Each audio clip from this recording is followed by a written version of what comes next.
नमस्कार, मी पंजाब डक हवामान अभ्यासक मुक्काम पोस्ट कुगळी दामगाव तालुका सेलू जिल्हा परभणी। आज आहे 5 जून 2024 आणि विशेष म्हणजे आज पर्यावरण दिन आहे, जागतिक पर्यावरण दिन आहे। म्हणून सर्वांना पर्यावरण दिनाच्या शुभेच्छा आणि सर्वांना म्हणतो की आता भविष्यामध्ये आपल्या वाढदिवसाला तर परत आजपासून सर्व शेतकऱ्यांसाठी अंदाज देत आहे। आज आहे 5 जून 2024 म्हणजे सर्व शेतकऱ्याला सांगू इच्छितो की 5, 6, 7, 8 पर्यंत राज्यामध्ये दररोज भाग बदलत पाऊस पडणार आहे। पेरणीयोग्य पाऊस पडणार आहे, काही ठिकाणी कमी पडेल, काही ठिकाणी जास्त पडेल आणि ज्यांच्या ठिकाणी समजा एकीत ओल गेली तर त्यांनी पेरणी करायला हरकत नाही, म्हणून हा अंदाज लक्षात घ्यायचा। पण परत एक सर्व शेतकऱ्यांसाठी आणि एक अंदाज देत आहे। तुम्हाला एक सांगू इच्छितो की राज्यामध्ये 9 जून 10, 11, 12 आणि 13च्या दरम्यान मुंबई, पुणे, नाशिक, पश्चिम महाराष्ट्र, कोकण पट्टी आणि उत्तर महाराष्ट्राकडे म्हणजे वाहुणी म्हणजे मुसळधार पाऊस पडणार आहे, म्हणून हा अंदाज लक्षात घ्यायचा। म्हणजे कोकणपट्टी, उत्तर महाराष्ट्र आणि पश्चिम महाराष्ट्रामध्ये 9 ते 14च्या दरम्यान मुसळधार पावसाची शक्यता आहे, म्हणून हे अंदाज लक्षात घ्यायचा। पण तरी पण एकंदरीत परिस्थिती बघितली तर राज्यामध्ये आज 5 जून पासून ते जवळपास 14 जून पर्यंत राज्यात दररोज एक दिवस आज येणार, दुसऱ्या दिवशी परत नसेल, तिसऱ्या दिवस एक दिवस म्हणजे दररोज भाग बदलत पाऊस पडणार आहे, म्हणून हा अंदाज लक्षात घ्यायचा। ज्या ज्या ठिकाणी पडला पेरणीयोग्य ओल झाली तर पेरणी करायला हरकत नाही, म्हणून हा देखील अंदाज लक्षात घ्यायचा। राज्यात सांगायचं झालं तर काय झालं की म्हणजे दररोज काय होईल, वेगवेगळ्या भागात पाऊस पडायला आहे, म्हणून हे देखील सांगू इच्छितो।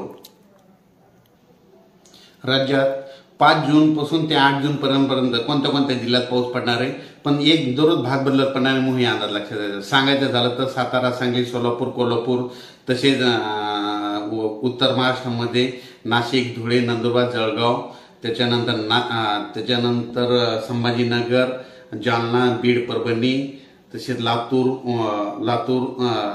नांदेड, हिंगोली, यवतमाळ, वाशिम, बुलढाणा, अकोला, अमरावती, त्याच्यानंतर उस्मानाबाद, लातूर, त्याच्यानंतर तो पाऊस तसेच सोलापूर, पंढरपूर असा ह्या भागामध्ये जरा चांगला पडणार आहे। ह्या म्हणजे 5 जून ते 8 जून दरम्यान। पण त्याच्यानंतर 9 जून पासून ते 13 जून पर्यंत राज्यामध्ये काही काही भागामध्ये जोरदार पाऊस पडणार आहे। त्या जिल्ह्याचे नाव सांगतो।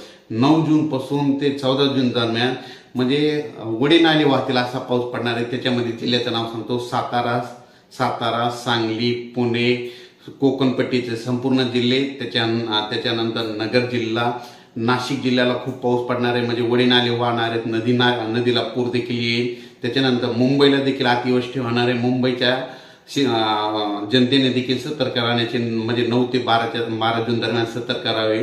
त्याच्यानंतर पुण्याकडे देखील जास्त पाऊस पडणार नाही, पुणेकरांनी देखील सतर्क राहावे। कोकणपट्टीमध्ये देखील मुसळधार पाऊस पडणार आहे, म्हणून कोकणपट्टीवाल्यांनी सतर्क राहावे।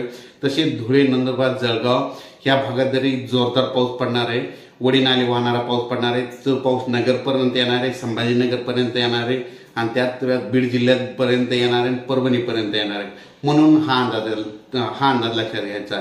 म्हणजे एकंदरीत परिस्थिती सांगायची झाली तर 5 जून ते 14 जून दररोज भाग बदलत पाऊस पडणार आहे। पण 9 जून ते 14 जून दरम्यान मात्र कोकणपट्टी, पश्चिम महाराष्ट्र आणि उत्तर महाराष्ट्रात मात्र जोरदार पाऊस पडणार आहे, म्हणून हा अंदाज लक्षात घ्यायचा आहे। शेतकऱ्यांनी वाऱ्यापासून स्वतःची काळजी घ्या, विजेपासून स्वतःची काळजी घ्या।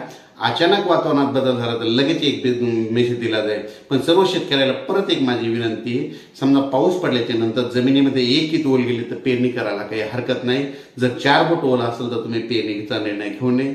थांबतो। जय हिंद, जय